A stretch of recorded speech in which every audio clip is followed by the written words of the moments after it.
इस वीडियो में हम सेंट्रल बैंक ऑफ इंडिया सब स्टाफ एग्जाम के एडमिट कार्ड को लेकर तो बात करेंगे ही, लेकिन सबसे पहले हम बात करेंगे कुछ महत्वपूर्ण प्रश्न हम आपके सामने प्रस्तुत करने वाले हैं। मैथ, रीजनिंग, इंग्लिश और जीएस के महत्वपूर्ण प्रश्न। और अगर आप इस वीडियो को पूरा देखेंगे तो आप पाएंगे कि आपकी तैयारी कैसी है, क्योंकि इस वीडियो में हमने काफ़ी महत्वपूर्ण प्रश्नों को सम्मिलित किया है, मैथमेटिक्स, रीजनिंग, इंग्लिश और जनरल अवेयरनेस के। तो सबसे पहले हम शुरुआत करना चाहेंगे आपके प्रश्नों को लेकर।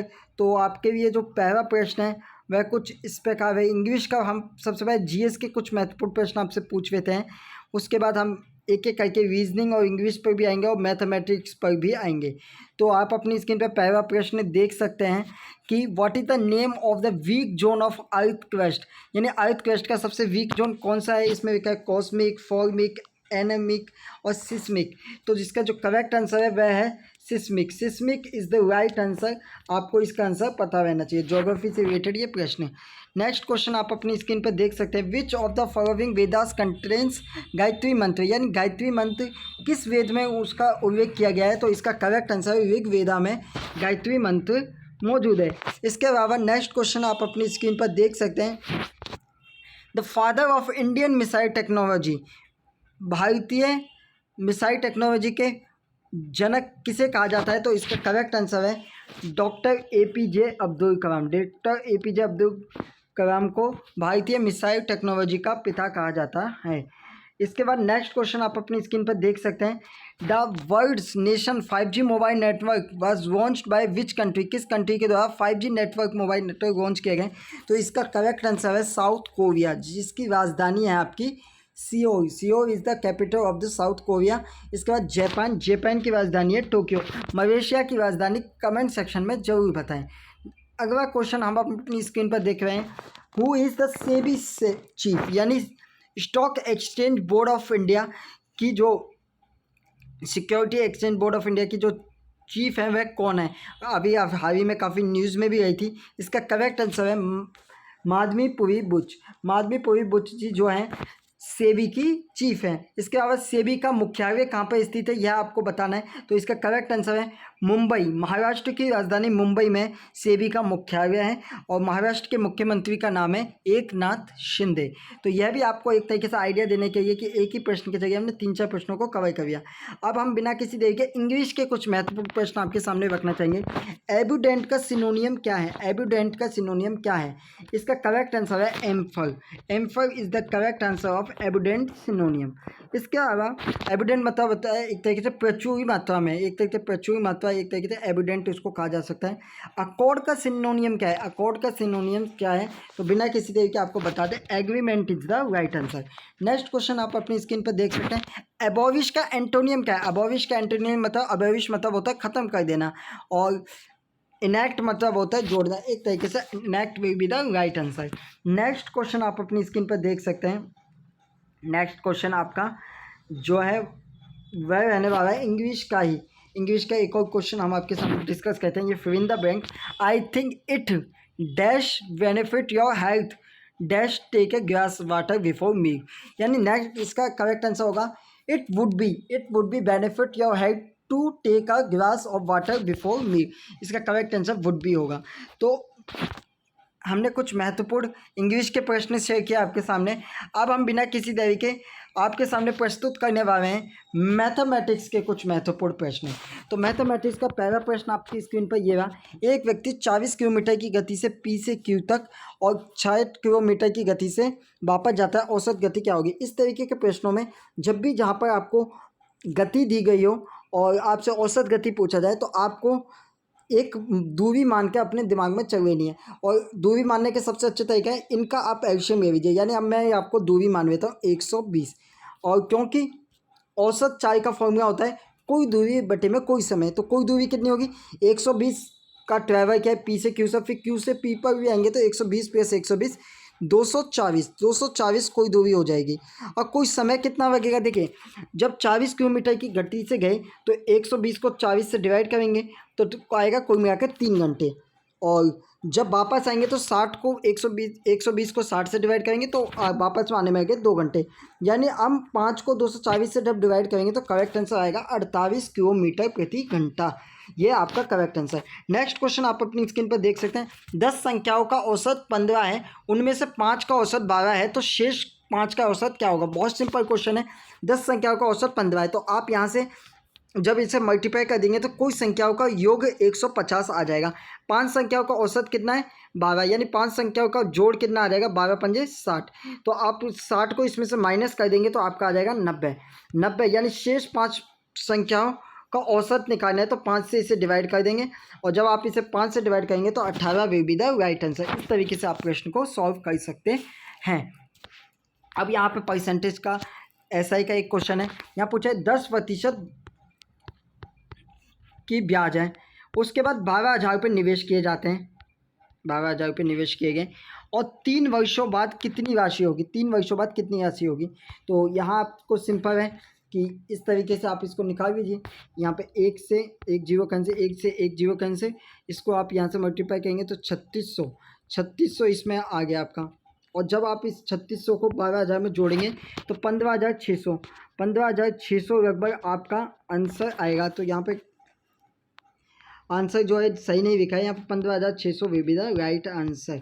इस तरीके से आप सिंपल तरीके से, आपको ज़्यादा परेशानी नहीं होगी, इस तरीके से प्रश्नों को आप सॉल्व कर सकते हैं। नेक्स्ट क्वेश्चन आप अपनी स्क्रीन पर देख सकते हैं। 5,000 रुपये का निवेश किया, 12% की ब्याज दर पर 600 रुपये ब्याज अर्जित किया। तो आपसे पूछा कि निवेश की अवधि क्या है। तो इस तरीके के प्रश्नों को करने के 500, 5,000, 12% मतलब 12/100। इसको हमें टाइम निकालना है, तो टाइम निकालना और इसका आंसर आएगा 600, इसका आंसर आएगा 600। इस तरीके से आपको सॉल्व करना है। तो बिना किसी देरी के 2 जीरो से 2 जीरो कैंसिल, 1 जीरो से यहाँ से 1 जीरो यह कैंसिल, 12 एकम 12 पंजे, 12 पंजे 60 हो गया। और इस तरीके से 5 से 5 कैंसिल, तो यहाँ पर टी कितना बचा 1, यानी 1 वर्ष will be the right answer. इस तरीके से आप प्रश्नों को सॉल्व कर सकते हैं। नेक्स्ट क्वेश्चन आप अपनी स्क्रीन पर देख सकते हैं। 12,000 रुपये का निवेश किया गया, 10% की ब्याज से 1,200 रुपये अर्जित किया गया। तो बहुत सिंपल क्वेश्चन है। 12,000 यहाँ पर 10%, उसी प्रकार से टी और यहाँ पे 1,200, तो 1,200 एकम 1,210 यहाँ पर आ गया, 100 से 100 कट गया और टी यहाँ पर नीचे जाएगा, टी बराबर 1 वर्ष, 1 वर्ष इसका भी करेक्ट आंसर रहेगा। अगला प्रश्न आप अपनी स्क्रीन पर देख सकते हैं। यहाँ पे x का मान पूछा है, तो ये बहुत सिंपल क्वेश्चन है। इस तरीके के सिंपल क्वेश्चन भी पूछे जाता है, तो इस तरीके के क्वेश्चनों में आपको गलती नहीं करनी है। यहाँ पे करेक्ट आंसर होगा 5, यहाँ ये प्लस में 2 यहाँ माइनस में जाएगा और 7 में से 2 गए तो 5 बचा, ये करेक्ट आंसर रहने वाला है। अगला प्रश्न आप अपनी स्क्रीन पर, एक संख्या का 25% 15 है, तो 25% बराबर 15, और अगर हम 1% बताएं तो 15/25, और इसको अगर हम 100 से मल्टीप्लाई कर दें, क्योंकि हमें तो 100% जानना है, तो 100% का मतलब 4 और 60।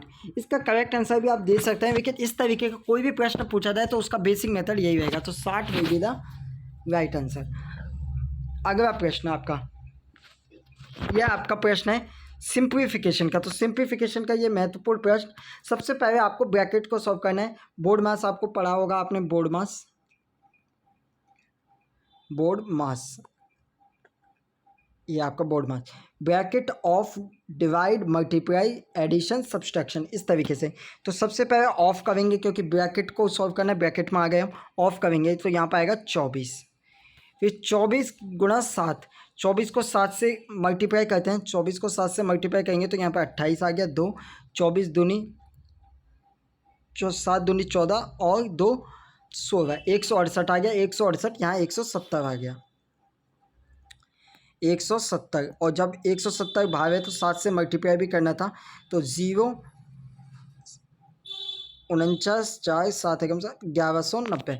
तो यहाँ हमने जब इस पूरे को सॉल्व किया, यहाँ तक इसको सॉल्व किया तो 1190 पे आ गया। अब यहाँ पे अब हम सॉल्व करते हैं इस वाले पोर्शन को। तो इसमें ये नीचे आएगा तो 1 ज़ा 2 ज़ा से कट गया, और 2 यहाँ पे 7 से कट गया, पटे में 7 है 7, और अगर हम इन्हें जोड़ दें तो 12, तो 12 में से अगर ये माइनस हो गया तो 12 इसमें से माइनस कीजिए तो आपका करेक्ट आंसर आएगा 1178। 1178 इसका करेक्ट आंसर रहने वाला है। इस तरीके से आप प्रश्न सॉल्व कर सकते हैं। तो जैसा कि आपने देखा ये प्रश्न हमने किस तरीके से सॉल्व किया। यहाँ एक और परसेंटेज का प्रश्न है। परसेंटेज का एक महत्वपूर्ण प्रश्न आपकी स्क्रीन पर ये रहा। पी प्रतिशत ऑफ 70 यानी किसी भी संख्या का पी प्रतिशत में से 70 मल्टीप्लाई 70 इज इक्वल टू 7। तो आपसे पूछा है कि पी की वैल्यू क्या है। तो आप इसे इस तरीके से 1 यहाँ आ गया 10, इसको यहाँ से आपने मल्टीप्लाई कर दिया 0, तो पी बराबर आ जाएगा आपका 10। पी बराबर 10, तो 10 आपका करेक्ट आंसर हो जाएगा, यानी 10% ऑफ 70 इज 7। अब आते हैं हम कुछ रीजनिंग के महत्वपूर्ण प्रश्नों को। A man is looking at photo of someone. एक व्यक्ति एक फोटो में किसी को देख रहा होता है, अपने फ्रेंड से कहता है who is in the picture, picture में कौन है। The man replied brother and sister I have none, मतलब मैन कहता है इस मेरे पास कोई भाई बहन नहीं है। इसके बाद वह कहता है what that man father is my father son, इस मैन का जो फादर है वो मेरे फादर का सन है। यानी इस तरीके से मैन अपने बारे में ही बात कर रहा है, ही talk about himself. This is the right answer. Next question on your screen. A bat and ball together cost 110 रुपये का है। बैट जो है बॉल से 100 रुपये अधिक है, तो एक तरीके से x plus 100 is equal to आपसे बोल दिया 110। तो यहाँ पर 2x बराबर, यानी एक तरीके से बॉल की कीमत हमने x मान ली है, तो 2x बराबर आ जाएगा 100, यहाँ आ जाएगा 10। 2x बराबर अगर 10 है तो x बराबर आ जाएगा 5, तो 5 रुपये करेक्ट आंसर, यानी बॉल की कीमत 5 रुपये है। अगला प्रश्न आप अपनी स्क्रीन पर देख सकते हैं। एक स्नेव है, 20 फुट की बॉल, एक तरीके से कुआं है, उसमें वह प्रत्येक दिन में 3 फीट ऊपर चढ़ती है, ऊपर रात में 2 फीट नीचे आ जाती है, यानी एक तरीके से एक दिन में वह 1 फीट ही चढ़ पा रही है। इस तरीके से वह कितने दिनों में 20 फीट को कंप्लीट करेगी, तो इसका करेक्ट आंसर है 20 दिन। 20 दिन will be the right answer. अगला प्रश्न आप अपनी स्क्रीन पर देख सकते हैं। अगला प्रश्न है आपका, एक पनीर के घन को 8 बराबर टुकड़ों में काटा गया। 2 घन खाए जाते, तो 8 बराबर में टुकड़ों में काटा गया, तो इसका करेक्ट आंसर जो होगा 8, तो यहाँ पर टोटल आएगा 8/8 थे, इसमें से हमने 2 निकाल लिए, यानी 2/8 तो 3/4, 3/4 इज द करेक्ट आंसर। ये थे कुछ महत्वपूर्ण प्रश्न सेंट्रल बैंक ऑफ इंडिया सब स्टाफ एग्जाम 2024 से संबंधित। वहीं एडमिट कार्ड को लेकर जो कैंडिडेट सवाल पूछे उनको कहना चाहेंगे कि आप हमारे टेलीग्राम ग्रुप को ज्वाइन कर लीजिए किसी भी प्रकार के अपडेट के लिए। एडमिट कार्ड को लेकर जो सेंट्रल बैंक ऑफ इंडिया सब स्टाफ की तरफ से कहा गया था वह यही कहा गया था कि जुलाई या अगस्त मंथ में एडमिट कार्ड और परीक्षा कंडक्ट करवाई जाएगी। 20 दिन से अधिक समय बीत चुका है। अब उम्मीद यही है कि जल्दी सेंट्रल बैंक ऑफ इंडिया द्वारा कोई बड़ी अपडेट निकल के सामने आ सकती है, जल्दी एग्जाम डेट से जुड़ी अपडेट निकल के सामने आ सकती है। कुल मिलाकर 484 पदों पर इस वर्ष भर्ती की जाएगी।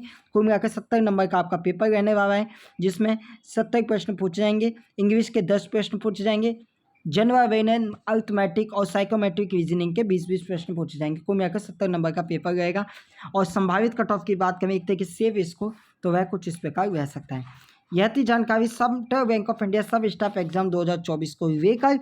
ऐसे ही महत्वपूर्ण प्रश्नों के लिए चैनल को करें सब्सक्राइब। धन्यवाद।